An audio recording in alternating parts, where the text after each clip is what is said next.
বাংলাদেশের ইউনূস সরকার আমাদের ভারতবর্ষের সরকারকে সরকারিভাবে জানাচ্ছে যে আমরা ভারতের সঙ্গে সুসম্পর্ক রেখে কাঁধে কাঁধ মিলিয়ে একসঙ্গে চলতে চাই, অথচ তার সেই সরকারের উপদেষ্টা, সেই সরকারের কাছের মানুষ ভৌগোলিক মানচিত্রটাকে চেঞ্জ করে ফেলেছে।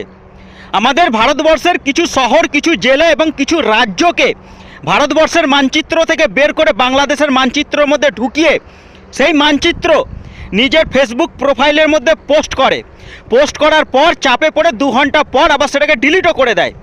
আচ্ছা, ডিলিট করে লাভটা কি হবে? যেটা আপনাদের মনের মধ্যে চলছে সেটা আপনারা প্রকাশ্যে নিয়ে এসছেন, সেটা আমরা দেখতে পেলাম যে আপনাদের মনের মধ্যে কি চলছে। আপনাদের দেশের এক্স আর্মিরা বলে যে 4 দিনের মধ্যে কলকাতা, আসাম, ত্রিপুরা দখল করে নেব। আবার আজকে আপনাদের এক্স আর্মিরা বলছে কি ভারতকে পরমাণু আক্রমণ করব। পেটে ভাত নেই, বড় বড় ডায়লগ মেরে মেরে বেড়াচ্ছেন আপনারা। বিশ্বের যত জোকার কি আপনাদের বাংলাদেশের মধ্যেই আছে? আপনি সরকার চালাচ্ছেন না